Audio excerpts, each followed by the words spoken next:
It's an honor today to stand on Martin Luther King Day and talk about a man who represented integrity and passion and stood up for those that didn't always stand up for them or couldn't stand up for themselves.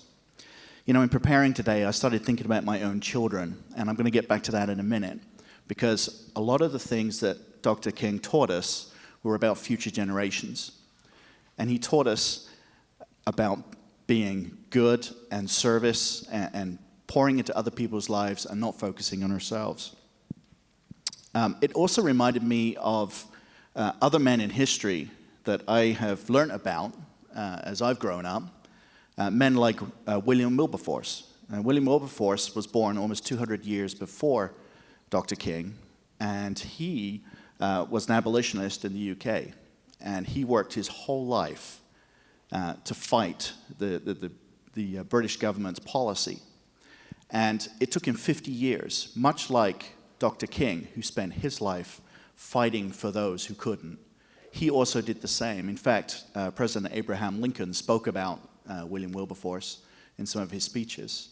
And what is it with these men and women of history that is key here? And it's really public servant. It's giving up your life for others. And that is what I see with Dr. King specifically, and that's what I want to talk about with my kids here.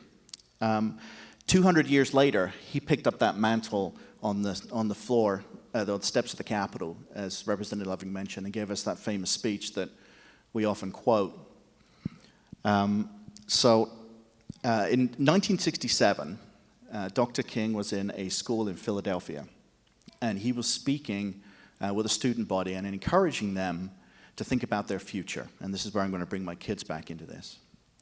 And he said to them, you need a blueprint for your life.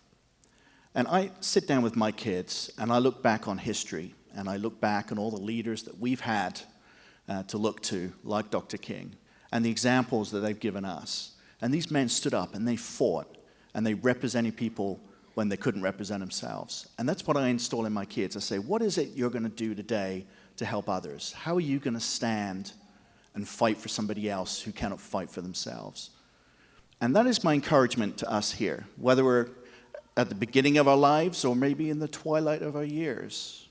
My encouragement to you is to think today, what is it that you're going to do today to serve somebody else? And think back on your life, and what is it you want as your epitaph to say, he, she stood up for these things during their life. And that's what as I get to the twilight of my years, I'm halfway through right now, I hope, that I can look back and say, I did these things, and I helped my community, and I served in the pattern that was given to me by these leaders like Dr. King from the past. We have many challenges ahead of us this year, Madam Speaker, and I'd just like to leave with one quote, which has already been quoted today, if I may. Please proceed. Martin Luther King said, the ultimate measure of a man is not where he stands in moments of comfort and convenience, but where he stands in times of challenge and controversy. And we've got a great year ahead of us, and I plan on serving hard. And I encourage the rest of us to do so also. Thank you, Madam Speaker.